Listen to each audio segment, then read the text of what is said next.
Okay, so we have been talking about the eligibility part of the diversity visa lottery, and we have already talked about the country of birth. Then we talked about education, and in order to apply, we say you need to have education and or work experience to be able to qualify for the diversity visa lottery. So we talk about education, but when you are doing the application, there are two parts. There is the aspect of applying and what happens after winning. When you are applying for the diversity visa lottery, there is no any place you are supposed to indicate your current work, job position. In no place you are supposed to do that. You are not having any opportunity to add even the number to say you have 2 or 3 or 4 years of work experience. On the application part, there is only place where you're supposed to indicate the education part. That's all. And when you indicate, it's just you tick the level. You don't indicate I went to Kichangachui primary school. No.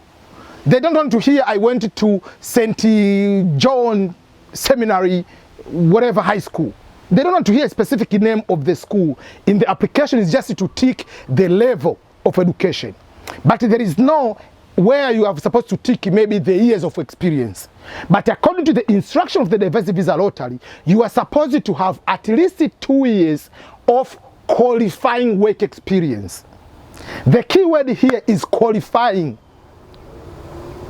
I think it makes sense for some people, it doesn't make for others. Let me break down to you. The work experience must be within 5 years. You need to have at least 2 years of qualifying work experience in the last 5 years. So if that's the case, you need to have, let's say you don't have high school education. For that particular case, on your own, you need to have a job which requires, in order to perform that job, in order to get that job, you need to have at least 2 years of experience. I'm giving an example. If you become maybe a truck driver, in order to become a truck driver, the job requires you to have 2 years of work experience as a truck driver before. That means if you do the truck driving, that you qualify. Not just the day one you are starting to do truck driving, you don't have any other experience. It works that way. So you need to have at least 2 years first of experience before getting that particular job which you are going to use as qualifying work experience. Or if you don't have prior work experience, you need to have what is called the training. 2 years of training. If you go to the vocational education, you have a diploma of at least 2 years, then go and do the work experience. Or you need to have, first of all, the in-job work experience before you start counting those 2 years of work experience.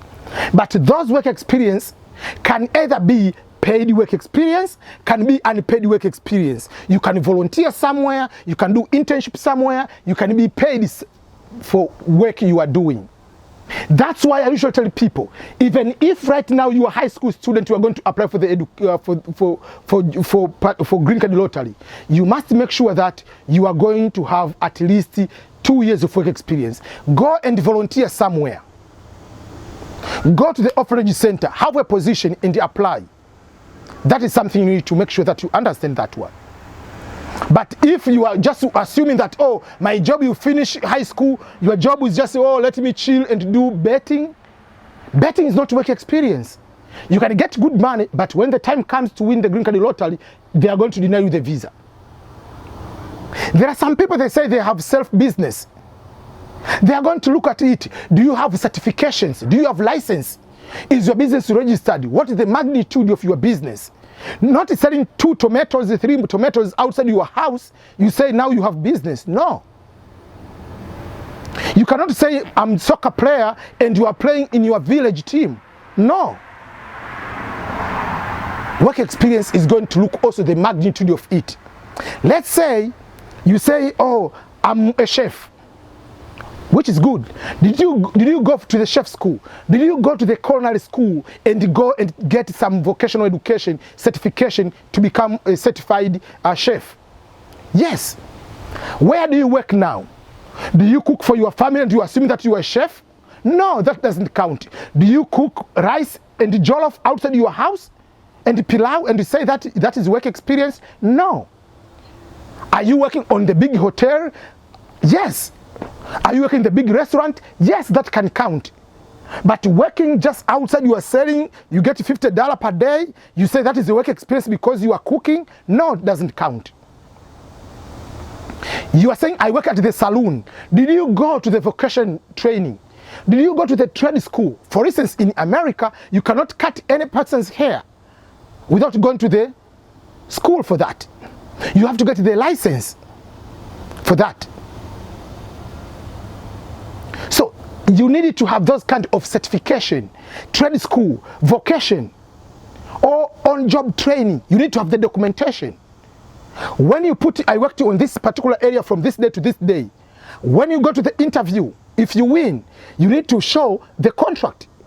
You need to show, especially if you don't have education, because if you have bachelor degree, they don't care if you say I work at revenue authority of my country as the accountant. Even if you don't have any documentation, they're okay because you already overqualified based on the education.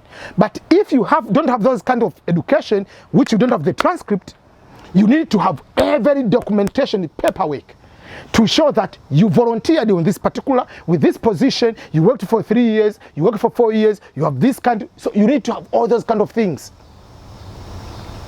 But the best way, no matter what you are doing, especially if you don't have high school, start volunteering. Have a backup, despite the job you are doing. If you go to a certain particular nice organization, starting doing social work, doing something, it helps you. When you win, you can be having a guarantee of getting what we call coming through the work experience. Other things, when you win, not doing the application, you have to know how to put in your work experience. In the other way, how do you arrange your work experience from the current one to the bottom one? Because each work experience, they will ask you, did you get any training before you go there, or on job or on school? You will indicate. Does that job require extra work experience, maybe 2 years of work experience before you get hired? If yes, that's good. It's going to help you. So all those kind of things are very, very crucial.